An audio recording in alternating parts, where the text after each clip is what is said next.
Hey everyone, it's Pat from Seattle Coffee Gear, and we are really excited that you have picked up a Diletta Bello espresso machine. We really love this machine, and we are sure that you're going to love it as well. As part of the deal and the thank you from us for picking up one of these machines, I'm here to help walk you through some of the initial setup steps, and we're going to go over getting the machine turned on and filled up with water for the first time. We're gonna talk a little bit about dialing in a shot on your grinder. We'll talk a little bit about milk steaming, and then we'll make a drink at the end and see how it tastes. So let's get started. The first thing I wanna do is talk you through some of the setup steps for the very first time that you take this machine out of the box. One thing that I think is overlooked a lot is that you are gonna wanna clean that water tank. I know that it can be tempting to just throw it in and get the water in there and get going, but definitely give it a light scrub, preferably by hand, just so you can make sure that you're getting all of the rinsing done and everything, and that there's no leftover soap in there. And then you're going to fill it with filtered water. So this is really important. Tap water tends to have a high mineral content.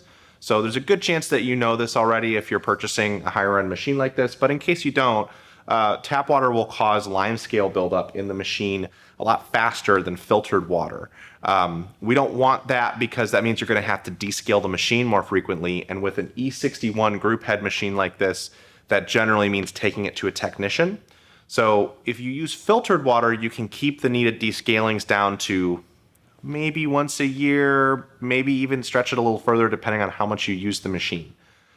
Now, you also don't want to use distilled or reverse osmosis water because those, while they don't carry any mineral content, that means that they're not going to trigger the sensor in the water tank that tells the machine that there is water.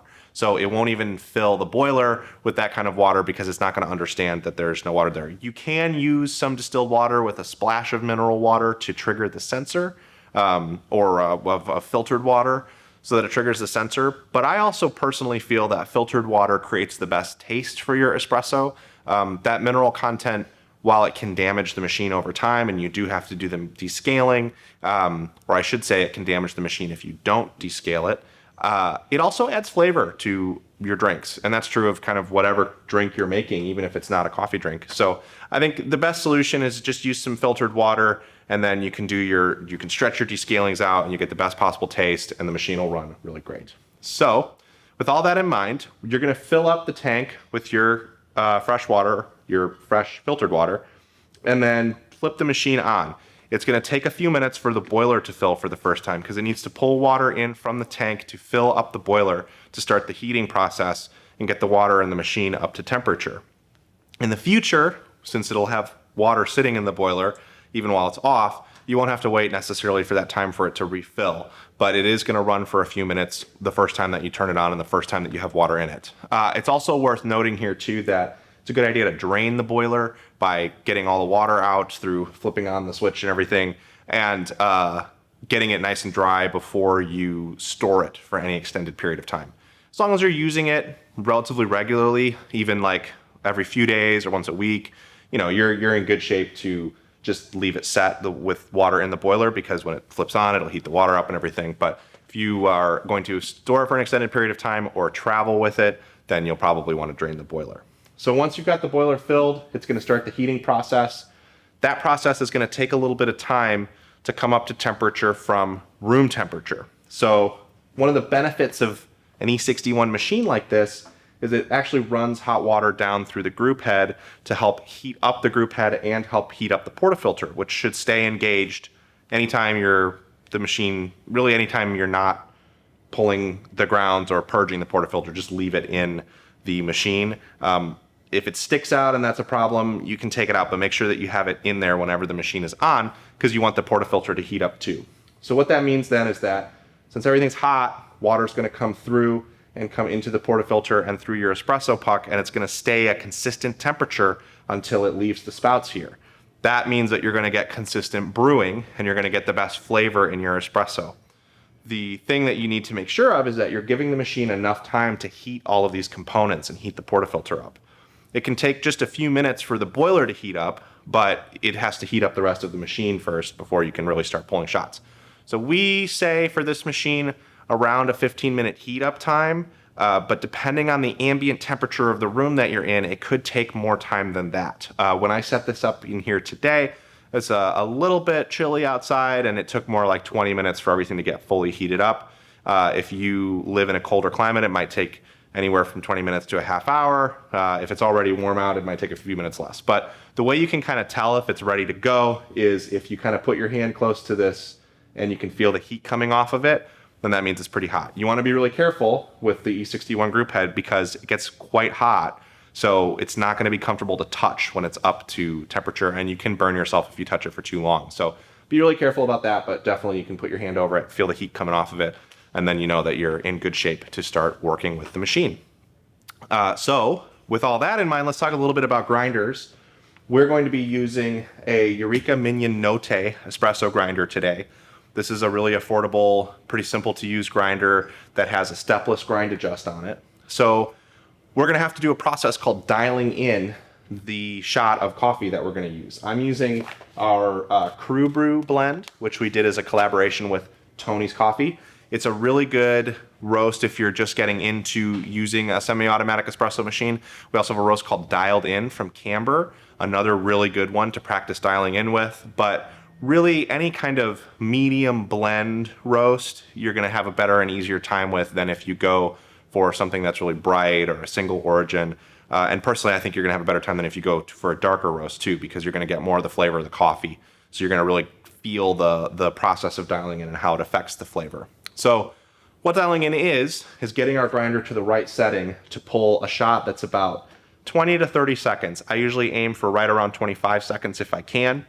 Different coffees are better with longer shot times or shorter shot times, but since we're working with a pretty simple baseline medium roast that's really good coffee, I'm gonna shoot for around 25 seconds. So we're gonna have to pull a few shots and do some adjustments to try to get it right in that perfect range. For that reason, if this is the first time that you're using an espresso machine and dialing in a grinder like this, I would recommend trying something that you can get maybe in more bulk.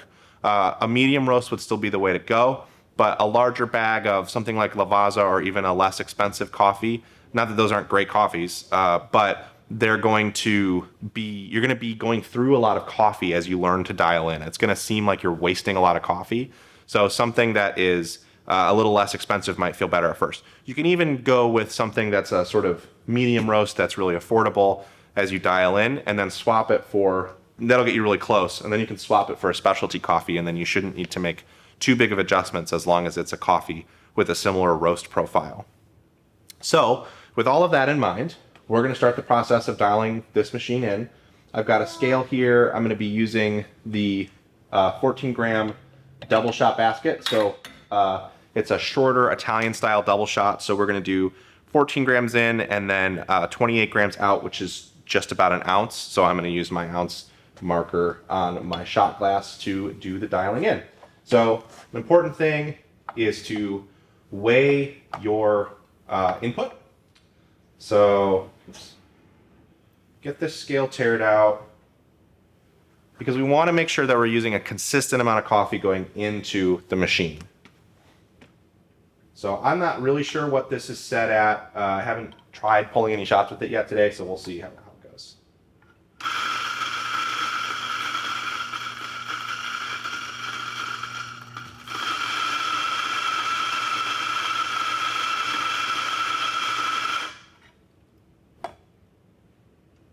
Okay, it's about 9 grams.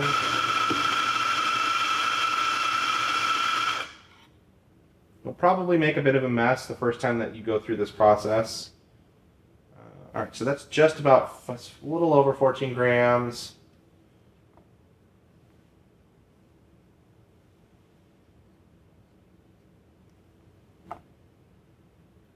Okay, that's just about perfect. So I'm going to try to get this evenly distributed here. And then we're going to do our tamp. You want to use about 30 pounds of pressure when you tamp. And it can be kind of hard to get the feel for where that is, but with practice you'll get it.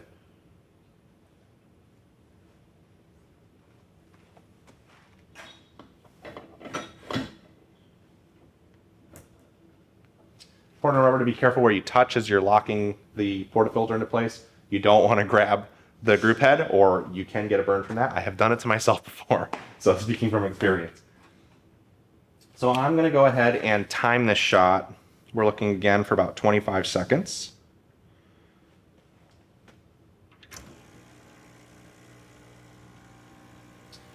And we're just pulling the lever up to engage. Looks a little on the fast side. Definitely. So that was only about 12 seconds to get to the amount that I want. So this is definitely going to be a pretty sour shot. I pulled it a little bit long too, but let's see how it tastes. Yeah, that's very sour. That is not an enjoyable shot. Okay, so we're ready to have a second try at pouring our shot. We know that the shot was sour, so that means that it was under extracted, the shot was too fast. So what we need to do to get it more in line and get a better tasting shot is to go a little finer in the grind, possibly a little bit tighter on the tamp to create more resistance and cause the coffee to take longer to extract as it goes through the portafilter. I purged the puck of coffee a second ago, so we're good to go there. I'm gonna make sure that my scale is still taired correctly. It sure is. And I'm going to make an adjustment while I grind. It's important to adjust your setting, especially on a stepless like this, but also on stepped grinders while grinding, because otherwise, as the burrs come closer together, they can cause the beans to get squished without actually grinding them, and then the whole system can just kind of lock up, and then you have to take the burrs out and everything. It's not the end of the world, but it takes a little bit of time. So make sure that you are adjusting while you're doing a bit of grinding. I made a bit of a large adjustment there, because it was pretty far off.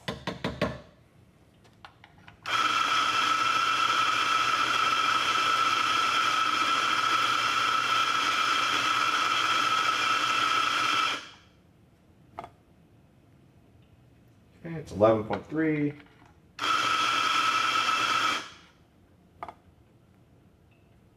A little bit more. Right on, right at 14. So level this off. You also want to make sure that your tamp is even, because you can create some channeling in the puck if you are off to one side. So you want to try to be as even as possible.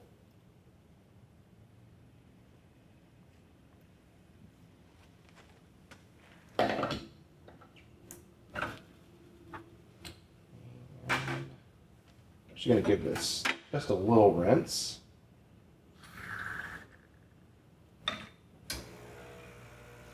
That's the pump working to get a little bit more water into the boiler. Should be good to go. Get my timer out. And here we go. Let's see how this is.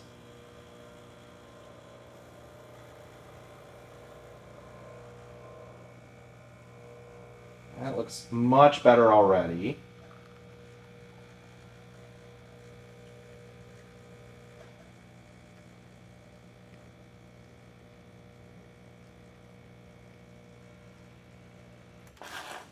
Okay.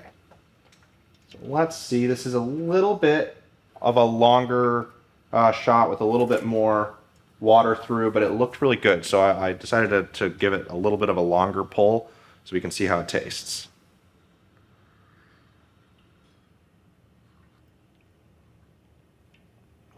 Yeah, that's really good. That's just about right there. I actually think this is a pretty drinkable shot as it is, but I want to get a little bit more precise. So I'm going to try one more time to just pull something that's a little bit, has a little bit longer extraction time, so we can get right at that 1 ounce and get a perfect shot out of it. Because it's the benefit of one of these kinds of machines, you can really get precise.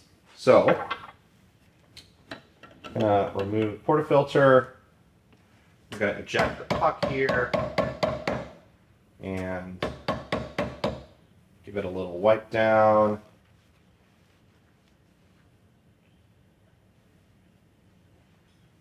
And like I said, you're going to make a bit of a mess the first time that you do this. You'll get a little bit cleaner and a little bit better at it over time.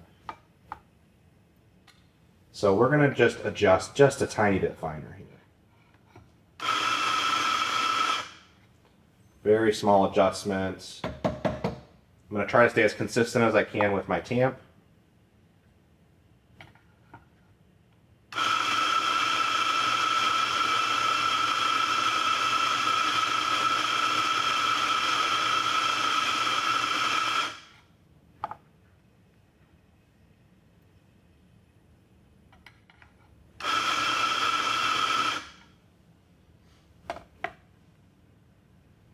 Almost there.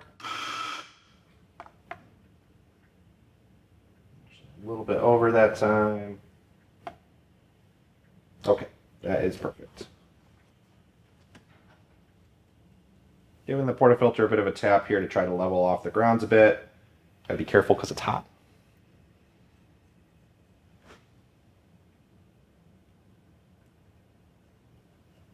Okay.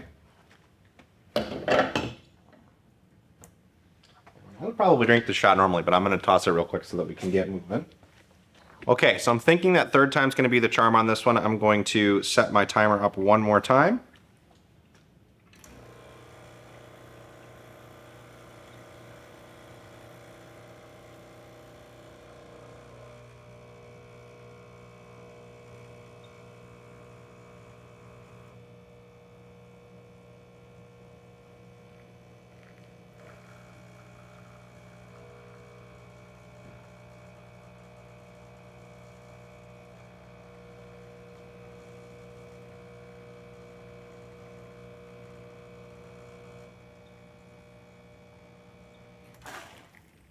Okay, so this one's actually a little bit longer. Let's see how it tastes.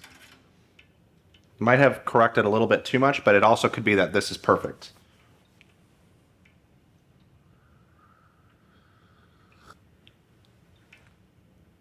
Yeah, that's great.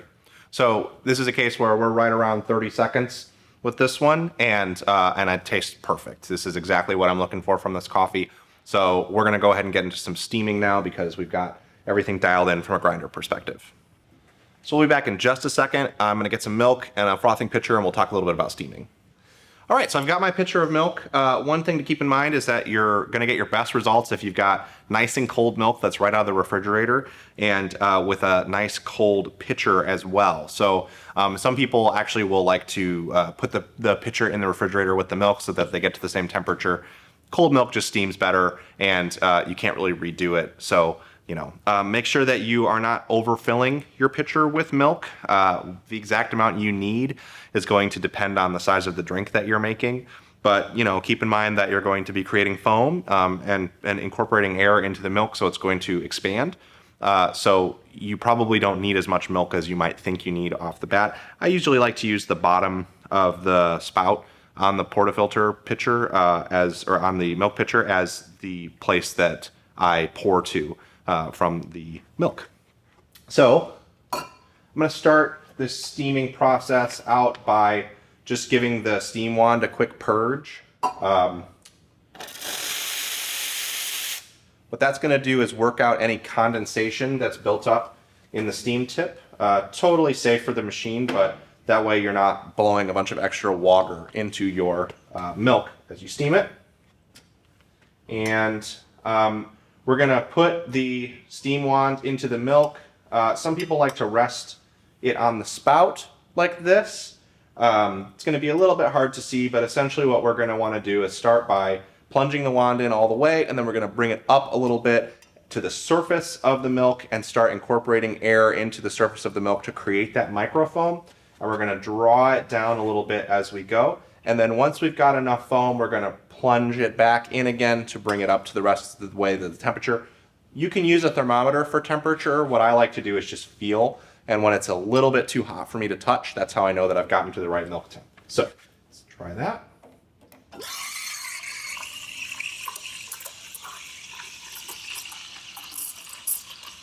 And we're really looking for that kind of whirlpool motion in the pitcher, which I'm getting really good right now.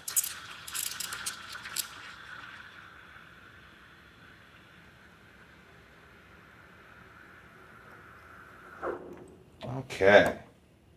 Quick steam time on these machines. Okay.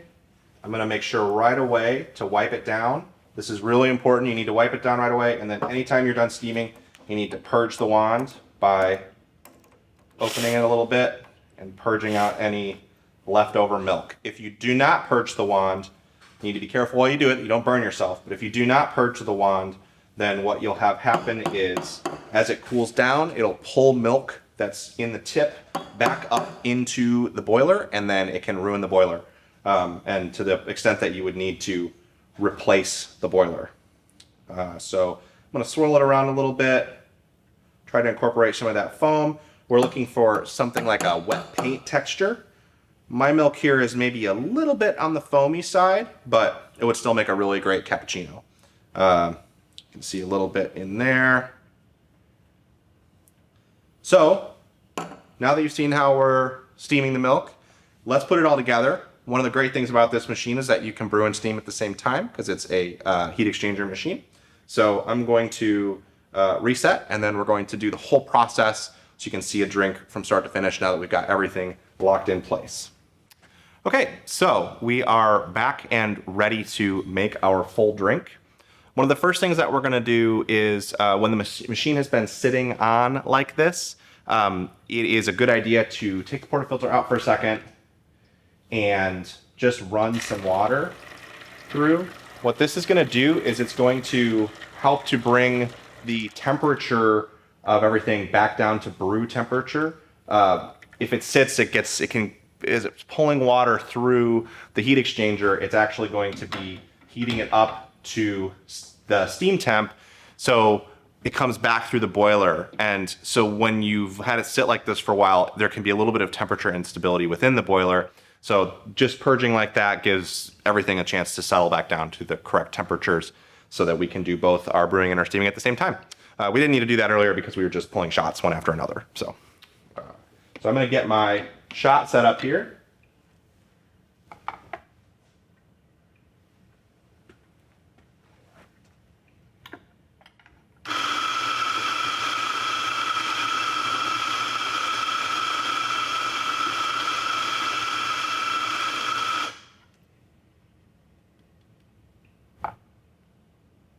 A little bit more.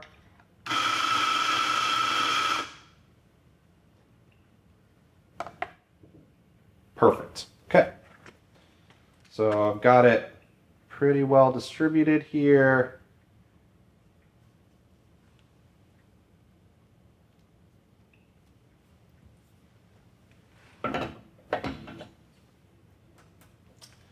And another thing we're going to do here is brew directly into our cup, which I've had warming up here. There's a couple of different ways that you can do this.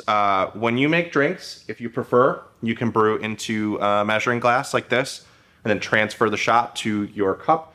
You do lose some temperature when you do that though, naturally, because you're pouring something from one vessel into another. The other thing you can do is brew directly into the cup and use a scale, which is a really good way to do it even if you do have a measuring cup, even when you're dialing in, because that scale is going to give you an extremely accurate read of exactly how much is in your shot glass. You can get really, really, really accurate shots that way. But I don't have the scale set up right now, so I'm just going to brew directly into my cup. Because I know that we dialed it in to be about a 25-second shot, 25 to 30 seconds, I'm just going to brew for about 30-ish seconds and then sort of trust that my dialing in was accurate. When you're just kind of getting started with this machine, I think the best possible way you could go about it is with a scale. If not, you can always try doing more with the measuring cup before you start brewing directly into the cup. So, get this set up. And got our milk over here.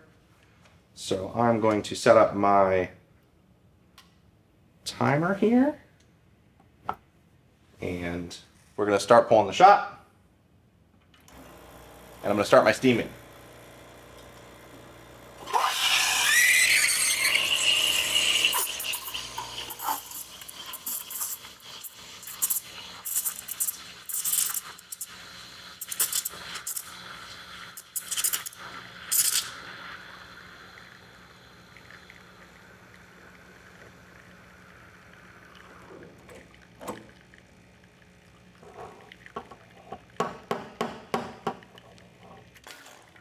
All right, so everything worked pretty well, and I got everything on at a good time.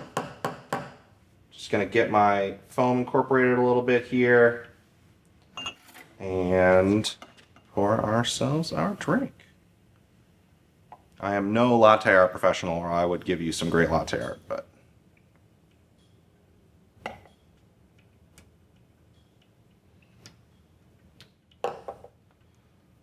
and we'll call this a snowman. That's what I'm going to call this one. It's a little bit of a bottom-heavy snowman, but yep, and that tastes delicious. That is a really great homemade latte that I'm going to enjoy actually every last drop of. Thanks so much for watching this video and for picking up your Bello. With the steps here, hopefully you can get started with it a little easier than if you were just trying to go off of the manual. Obviously, feel free to get in touch with us if you have any questions about using this machine, and we hope that you really enjoy making your espresso at home. Thanks.